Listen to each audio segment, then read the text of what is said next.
I've been waiting a long time to tell Reddit the full story of the Whistler. This story requires many details, but it is unexplainable, creepy, and 100% true. I also have video evidence. When I was about 8 years old, I was taking my dog for a walk through the neighborhood with my mom. It was maybe 11 p.m. We live next to a swamp woods area on the edge of our neighborhood in Lansing, Michigan. I remember it being very silent and slightly windy. From down in the swamp, we heard somebody whistling at us. It sounded sort of like a bird, but each whistle was different enough where the lack of consistency made it human-like. The whistle sounded higher, then lower. I can't really describe it. My mom had a concerned, slightly terrified look on her face and grabbed my hand and said that we should go inside quickly. I didn't understand because I was too young, but seeing my mom freak out made me freak out too. After a while, though, I kind of forgot about it.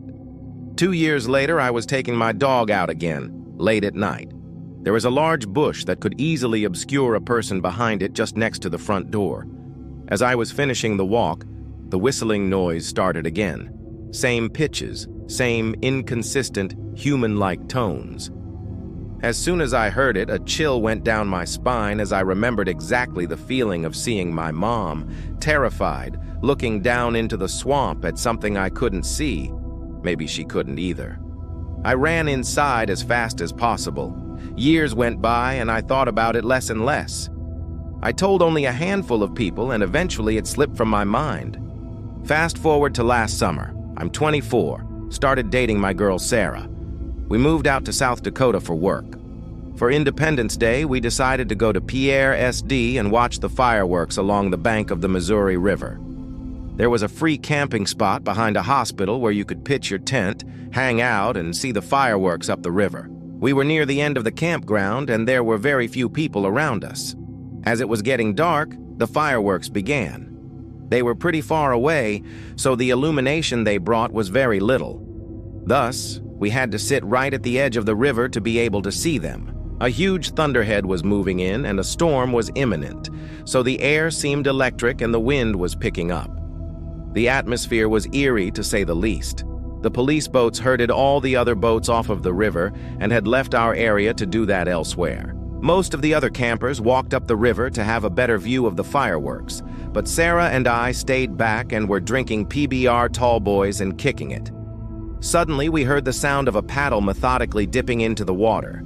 We saw a figure steering a canoe about 20 meters offshore. Sarah decided to go get more beers from the car, leaving me alone to stare at this mystery person. And then, of course, they whistled at me. My entire body was frozen and covered in goosebumps. It was the exact same whistler from my childhood, more than a decade earlier. I looked at the figure, but it was much too dark to discern who it could be. They were wearing a hat.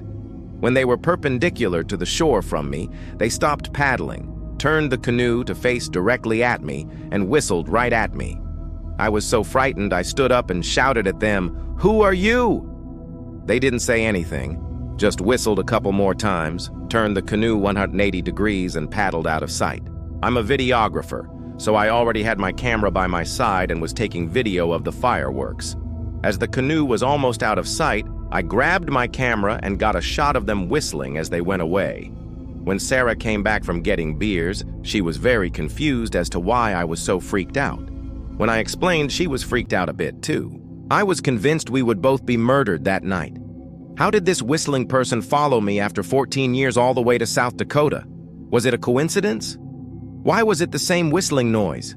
Who was that person and where did they go? So many questions still unanswered. To this day, I'm more afraid of being outside in the dark where I might hear that whistling again. I'm open to any explanations. If there is interest, I will find a plug and edit a little video of the fireworks and the whistling noise and the canoe disappearing. I'm in Uganda currently, and the internet is spotty where I am, so I'll do my best. TL, Dr. Whistling Person has haunted me since I was a boy. Can't explain. Help, edit. Video is coming, I promise. Where I'm at in Uganda, the power goes out sometimes, so if you don't hear from me, either that happened or the whistler finally got me. Edit 2. Okay. Finally. I spent all afternoon uploading this video. Here is the link. When I was still getting shots of the fireworks, I heard the whistling starting. I was too afraid at that moment to point the camera directly at the canoe, so I just turned my microphone towards it and kept a low-key shot facing down river towards the fireworks. If you wear headphones, you can hear it better. It's the two-note whistle, high then low. You can hear me ask my GF, "Are you whistling? Is that you?" She said no, but I wasn't sure, so I told her, "Stop it," because I was getting scared. The last shot, I boosted the brightness as much as I could and still make out the person in the canoe. It looks like they're wearing a red sweater or something. Edit. It's been a while and I apologize for that. I'm back in the US now and I asked my mom about it. I sat her down and played the video for her. She honestly doesn't remember anything like that happening. I wish I had something more exciting to say. Alas, it must remain a mystery.